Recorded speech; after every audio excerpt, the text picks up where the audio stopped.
Alors qu'est-ce qui s'est passé depuis l'an dernier? Déjà, il y a beaucoup plus de monde présent, puisqu'on est un peu plus de 1000 qui est venu par rapport à 600, je crois, de mémoire l'année dernière.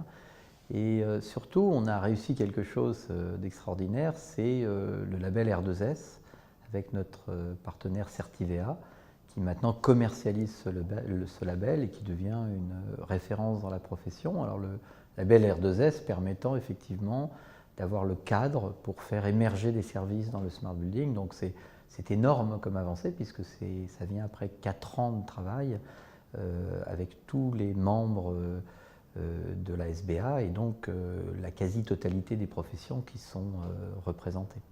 Alors qu'est-ce que c'est que le label R2S? R2S pour Ready to Service, c'est de mettre en place dans le bâtiment les conditions pour faire émerger des services. Et simplement, le label découpe en 3 couches quelque chose qui était jusqu'à présent siloté.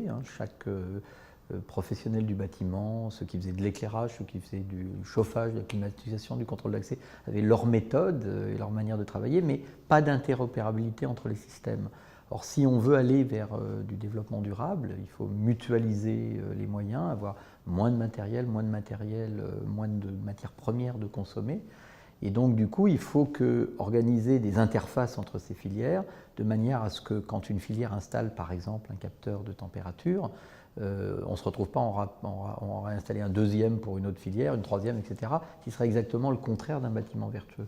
Donc l'idée était d'en avoir 3 couches autonomes, le matériel, l'infrastructure du bâtiment qui fait circuler l'information dans le bâtiment, et puis enfin les services. Et là, l'enjeu des services est important, puisque ça permet de faire évoluer le bâtiment en fonction des usages.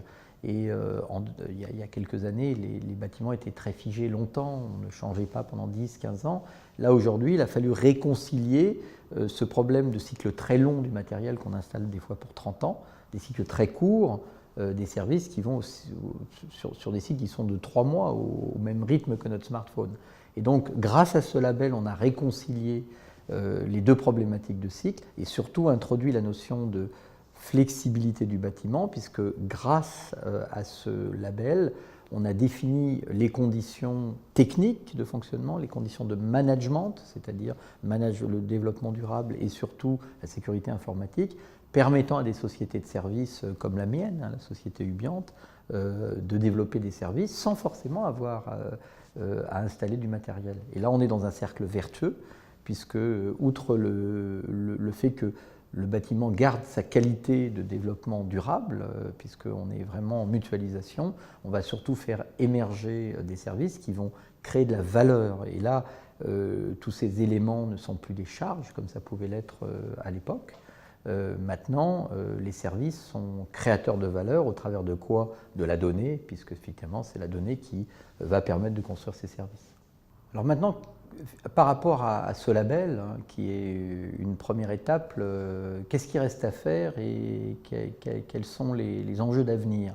Alors qu'est-ce qui reste à faire? C'est maintenant qu'on a organisé la transversalité, donc l'interopérabilité des branches, on va s'attacher maintenant aux interfaces. C'est-à-dire qu'effectivement, la condition de l'interopérabilité, c'est d'être d'accord sur les interfaces. Donc on a défini le cadre avec R2S, et maintenant on va essayer de normer finalement ce qu'on appelle des API, c'est-à-dire des Application Programming Interface, c'est-à-dire le format qui permet l'échange entre 2 logiciels sans que l'un connaisse le fonctionnement de l'autre. Et du coup, ça va permettre de normaliser ces interfaces, parce que sinon, si à chaque fois qu'une filière arrive en disant « mais c'est la mienne qui est la mieux », finalement, on va être ramené au problème numéro 1, les choses ne se parleront pas, ou alors ce sera très cher. Il faudra à chaque fois faire des coûts pour adapter. Donc on va essayer maintenant de faire converger les formats entre tout le monde. Et effectivement, cet enjeu d'API et d'interface est essentiel pour la suite. Et caché derrière l'interface, il n'y a pas que le problème de la technique. Là, je vous ai parlé de technique, ce qui est un prérequis. Mais qui dit interface dit aussi interface entre les filières, comment on introduit de l'open innovation, comment tout n'est pas forcément intégré et que des acteurs travaillent entre eux, y compris des fois quand ils sont concurrents, de manière à être dans un écosystème excessivement flexible, et cette flexibilité passera par un accord sur ces interfaces, au sens large du terme.